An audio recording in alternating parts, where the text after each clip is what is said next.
સુરતમાં ભાજપની મહિલા કોર્પોરેટરની કેનેડામાં ભણતી દીકરી પર 3 વખત હુમલો થયા બાદ ધમકીભર્યો મેસેજ મળતા મામલો ગંભીર બન્યો છે। મહિલા કોર્પોરેટરના પતિને વોટ્સએપ પર ગર્ભિત ધમકી મળતા પોલીસમાં ફરિયાદ નોંધાવવામાં આવી હતી। તપાસ દરમિયાન જે ડમી નંબર પરથી મેસેજ મોકલાયો હતો તેનો ઉપયોગ વરિયાળી બજારના એક બિલ્ડર દ્વારા થતો હોવાનો ખુલાસો થયો છે। સુરત સાયબર ક્રાઇમ સેલે બિલ્ડર રિફાઈ મોહમ્મદ અશફાક નઈમુદ્દીનને નોટિસ પાઠવી આગળની તપાસ હાથ ધરી છે।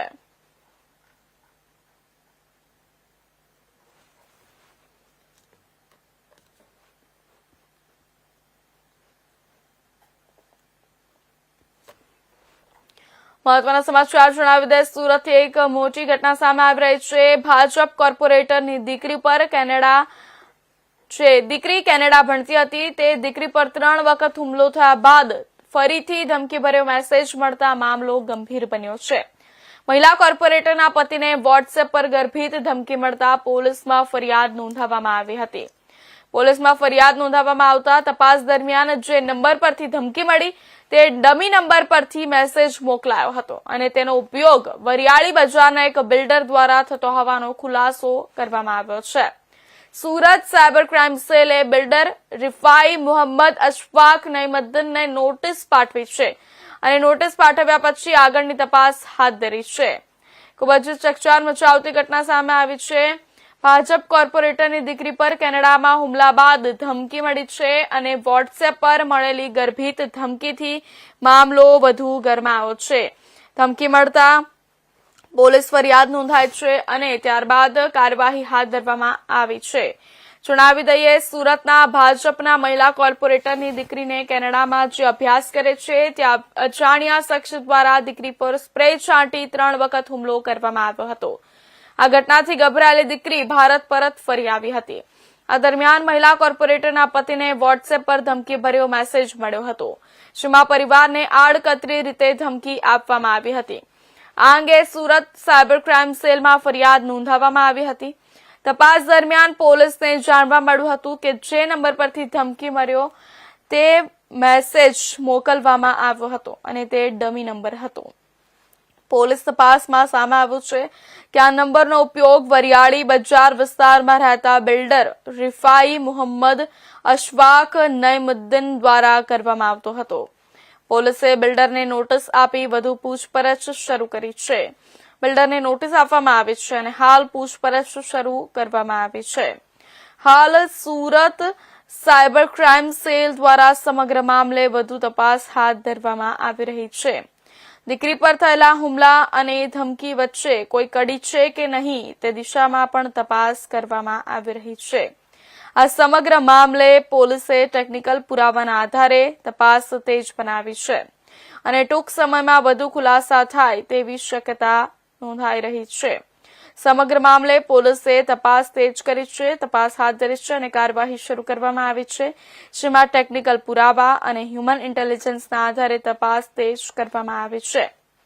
આ ચકચાર મચાવતી ઘટના સુરતમાં ભાજપની મહિલા કોર્પોરેટરની કેનેડામાં ભણતી દીકરી પર થયેલા તબક્કાવાર હુમલાના મામલે ચકચાર મચી છે। દીકરી પર સ્પ્રે છાંટી 3 વખત હુમલો કરાયા બાદ પિતાને પણ ધમકીભર્યો મેસેજ મોકલવામાં આવ્યો હતો। સમગ્ર મામલે પરિવારે નક્કી કર્યું કે સુરત સાયબર ક્રાઇમ સેલમાં ફરિયાદ નોંધવી છે અને તેમણે તપાસ હાથ ધરી છે। વરિયાળી જે ફોન પરથી ધમકીભર્યો મેસેજ આવ્યો હતો તે નંબર વરિયાળી બજારના બિલ્ડર જે છે રિફાઈ મોહમ્મદ અશફાક નઈમુદ્દીનને નોટિસ પાઠવી છે તેમનો નંબર હોવાનું સામે આવ્યું છે। જે ડમી નંબર પરથી મેસેજ મોકલાયો હતો તેનો ઉપયોગ બિલ્ડર ઉપયોગ કરતો હોવાનો આક્ષેપ પણ સામે આવ્યો છે।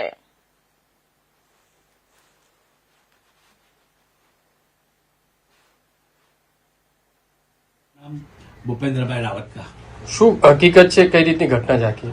આ તો 2023 થી એક અજાણ્યા નંબર પરથી મારા વોટ્સએપ પર મેસેજ આવતા હતા, બરાબર। અને ત્યાર પછી જે દિવસે મારી દીકરી વિદેશ અભ્યાસ કરવા ગઈ તે દિવસે મારા પર મેસેજ આવ્યો કે તમારી છોકરી વિદેશ અભ્યાસ કરવા ગઈ છે, તમને ખૂબ ખૂબ અભિનંદન, પણ શહેરમાં તમે કોઈની સાથે ખોટું નહીં કરતા તો તમારું કરે તમારા બાળ બચ્ચાએ ભોગવવું નહીં પડે, આવા મારા પર મેસેજ આવતા હતા। અને મેસેજના નંબર પણ આવતા હતા, પણ મેસેજ કરનાર કોણ વ્યક્તિ હતો એ મને ખબર નહોતી. બરાબર, તે અંગે હું ગભરાઈ ગયેલો અને તે વખતે મેં લાલગેટ પોલીસ સ્ટેશનમાં પણ અરજી આપી હતી. ત્યાર પછી મહેરબાન પોલીસ કમિશનર સાહેબશ્રીને પણ અરજી આપી અને પોલીસ કમિશનર સાહેબશ્રીએ એ વખતે એસીપી સાહેબને તપાસ સોંપી હતી. પણ કમનસીબે મારી બંને અરજીઓ દફતરે થઈ ગઈ અને ત્યાર પછી મારી દીકરી પર 3 વાર કેનેડામાં હુમલા થયા.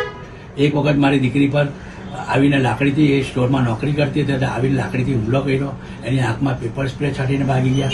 અઠવાડિયા પછી મારી દીકરી સ્ટોરમાં જઈ રહી હતી ત્યારે એના પર પથ્થરમારો થયો. મારી છોકરીની પાછળ ઘણા લોકો ફરતા હતા.